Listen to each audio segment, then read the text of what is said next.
Today, we'll be making split peas. I'm very excited about doing this dish because I've had a lot of requests for this dish and also because it's my favorite. You're watching the Bear Pantry Show.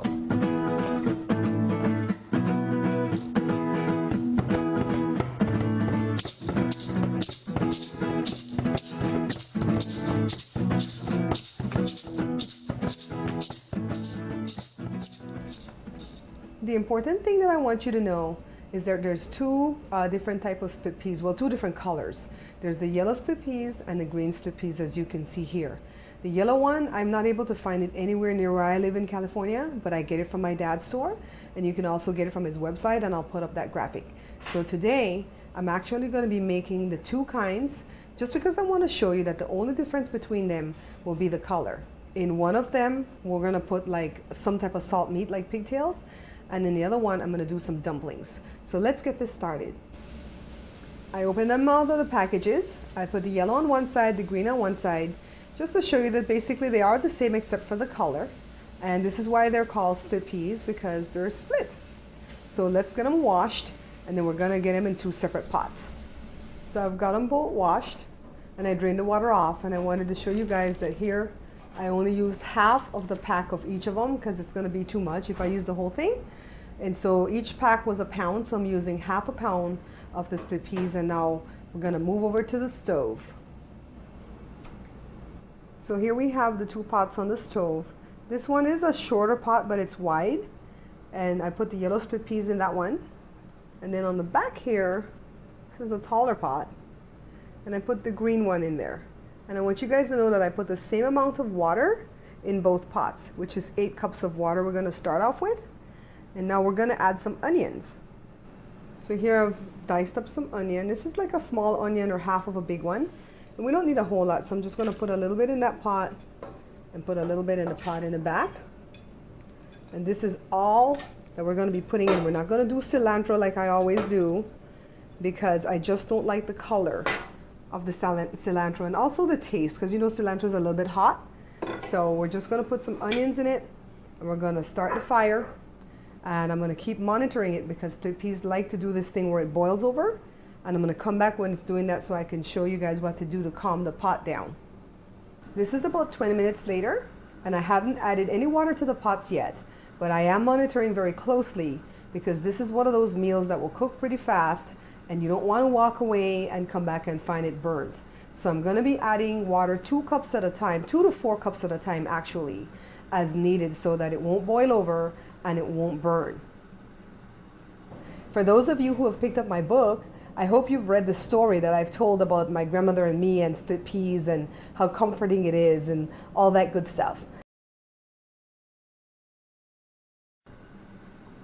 I wanted you all to see that even though I'm using a huge pot to cook the split peas and I didn't have it with too much water so that it would boil over, this is what's going to happen if you put the lid on it. So with split peas, you always want to be cooking them with the lid off, unless of course you're cooking it in the crock pot, and then that would be a different story. So I'm going to stay right here with the camera to show you, and then I'm going to reach in and grab that lid before it messes up my stove. Look, look, look, see? See? That guy right there is awful. And so then to quiet it down, well, it went back down when I took the lid off. But let's say, for instance, it didn't want to go back down. You want to get some kind of metal type utensil, no matter what it is. This happened to be a potato masher. It could be a serving fork, whatever it is. You want to get some kind of metal and just kind of set it right in the pot. And I don't know why that works, but it'll quiet down all that boiling over stuff that's happening. Want to see that again? Let's take a look. Put the lid on. Let's count. 1, 2, 3, 4, 26, 5, 27, 28, 29, 30. In just about 30 seconds, look, and you would have had a big mess on the stove if you kept the lid on and wasn't here to monitor it. So this is what we don't want to do. We don't want to cook it with the lid on. So on this recipe today, Joe decided that he wanted to keep the yellow split peas and put the salt meat, which is pigtail, in it, and I could use the green one to put what I want to put in it. Here are the yellow ones, and this is right at about ½ hour after we put it on. And it's needing some water now, so I'm going to add 2 to 4 cups of water to this. But let's take a look at the green ones. Now the green ones look pretty good to me. It doesn't seem like it needs any more water added right now, but we're going to keep monitoring. And I think it's because the spot is less wide and tall. So that's why I think it's doing great with the water, even though we started off with the same amount. So let me get some water added to my yellow ones before they burn. Now I know a lot of the chefs on TV will cook split peas and leave little portions of the split pea in the soup when it's done, but I don't do that. I cook it away to infinity. When this is done, it's going to be as smooth as custard. And with mine, I'm still trying to decide what all I'm going to add into my green one. I know dumplings for sure, and I'm thinking maybe some Polska kielbasa sausage that I'll add in mine. But Joe basically is going to go with pigtails. Let's take a look at how Joe cooks the pigtails. Here are the pigtails. Now Joe, this is like the third time that Joe has boiled the pigtails with fresh water and thrown the water off. He's cooking the pigtails at the same time getting off some of the salt. And we don't want to add the pigtail too early to the split peas because then it's going to cook and fall off the bone, and then you're not going to have it in whole pieces. So this is right at about an hour. And I want to show you, see? The green one is kind of almost disintegrated in there, but it still needs to go some more, and I'm adding water as we go along. Now let's see the one in the front. Okay, look at the yellow split peas. See, they're both cooking at about the same rate, so I guess they were both as equally fresh. The only time you're going to have trouble with the split peas not like disintegrating into the water to make a soup is if it's not as fresh as it should be. So this is looking pretty nice right here. This is right at about an hour, and we kept adding water as needed. And I'm not going to put the pigtails in this yet because I still want it to go a little bit more, because those pigtails are cooked and I really and truly don't want them to be overcooked. So I'm going to come back and check in about 15 minutes to about a half hour. It's time for us to make the dumplings. While the peas are cooking, I'm going to make a little bit of dumpling. And I don't want to make a whole lot of this because honestly, this is not something that I eat a whole lot. I haven't eaten this in years because you know it's not all that healthy for you. So this is just some plain all-purpose white flour. Actually, it's half a cup and half a teaspoon of baking powder. I'm going to add a little bit of milk to it, and we're going to make it. And essentially, this is like quarter of the recipe that I would make if I was making fried jacks. So it's kind of similar. This is the way that I make the dumplings, and I know that there's other ways to make it. But you know how I do it here at the Bear Pantry. I always try to make things really simple, a little bit of ingredients. And so basically this is it for the dumpling. What I've done is I've dumped that little piece of dough out, and I just kind of rolled it, not too flat, see? And this is basically how I make dumplings. You need a better knife than this to cut it, of course. But you just want them like in bite-sized pieces. And we're going to drop this in that pot of split peas when it's almost done cooking. And I think I remember that my aunt used to like roll it and make some rolled ones, but we're not going to do that today. We're just going to make these kinds, okay? Very simple, all-purpose flour dumplings that we're going to be putting in that pot of split peas so we can get all this delicious goodness in one bite. Now when I say goodness, I'm not saying that it's healthy, I'm just saying that it tastes good. We always want to differentiate. So the dumplings are ready. So I went ahead and moved this green split peas in this big pot on this front hole. I wasn't cooking it on this front one before because this one is actually like my huge burner and I want it to burn. But it's almost done. It looks kind of thin, but you can see that the split peas have actually disintegrated. I put a few pieces of Polska kielbasa in there, and I know that's not necessarily Belizean because we didn't used to have that when I was in Belize. But I put a little bit in there because I told you I was going to do different things with my green one. And it's not quite time for the dumplings yet because those cook pretty fast, so I want this to cook down a little bit more. I'm not going to add any more water to this. I'm going to let it cook down a little bit more, then I'm going to add salt and black pepper to taste. And I'm actually going to add the dumplings right before it's almost done. So let's go check on Joe's yellow one. So here are the pigtails. Like I told you, he boiled it like 3 separate times to get all that salt off of it. I'm just adding that to the pot, and that's all that Joe is really going to add in his pot is the pigtails. And at one point when it cooks down a little bit more, he's going to add some salt and black pepper, or I'm going to do it because I'm handling both of them today. So here we are. Split peas are really actually very simple to make. Nothing complicated at all about this. So that's the yellow one cooking. It's right at about an hour and a half for both of them. And I just added the polska kielbasa into my green one. And then I'll come back when it's time to add the salt and pepper and those dumplings.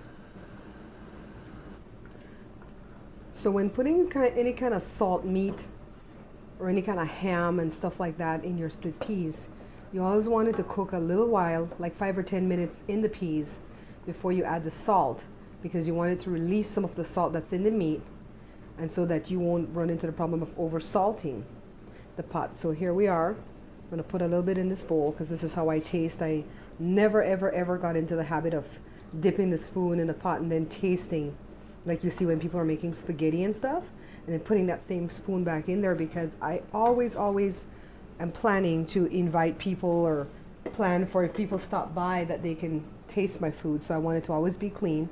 So here I'm going to taste it. Okay, that's good. 1 teaspoon of salt, 1 teaspoon of black pepper is actually good enough for the yellow split peas because of the salted pigtail.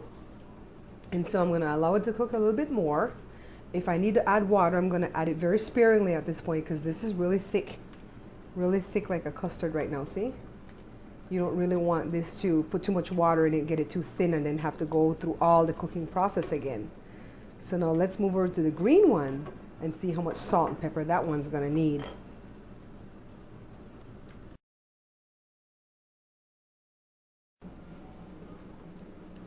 Here we have the green one, and I went ahead and added 2 teaspoons of salt and 1 teaspoon of black pepper to this one.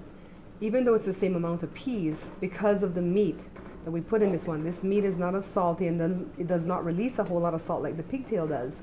So this one actually needed 2 to 1, while the other yellow split peas needed 1 teaspoon of salt to 1 teaspoon of black pepper. And I've already tasted this, and this is pretty good. So now we're at the point right now, because it's not too thick yet, to where we're going to add our dumplings. So we're just going to toss them in there. This is quite a bit for half a cup of flour too. We could have gotten away with 1/4 cup of flour, because I'm the only one that's going to eat this, because my kids really don't like split peas. They don't share the love of split peas with me. But I want to keep the camera on this one, because see those dumplings? They're going to kind of boil in a little while and swell.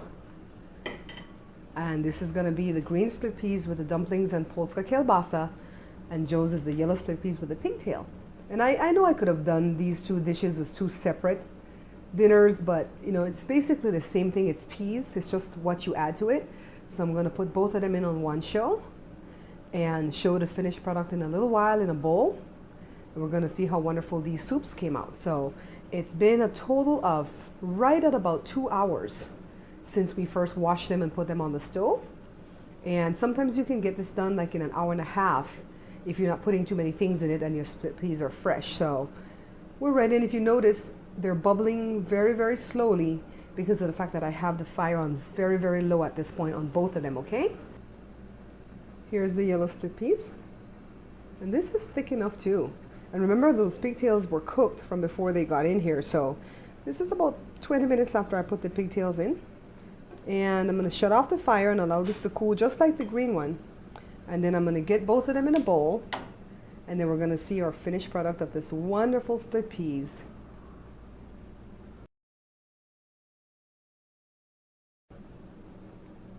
Look at our wonderful split peas.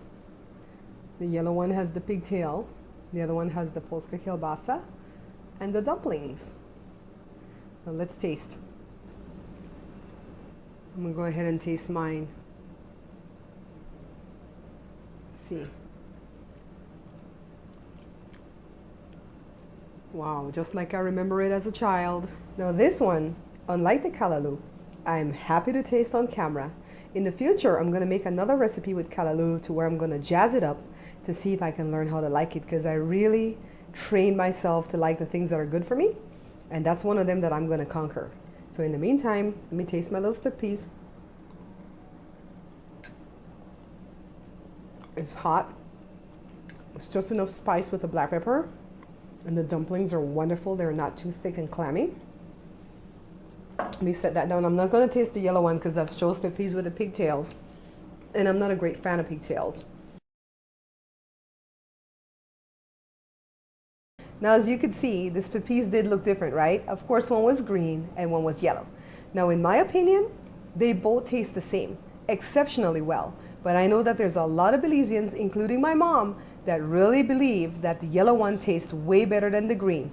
I think it's because they were raised with only the yellow one in Belize, and the first time they even saw a green split pea was when they migrated to America.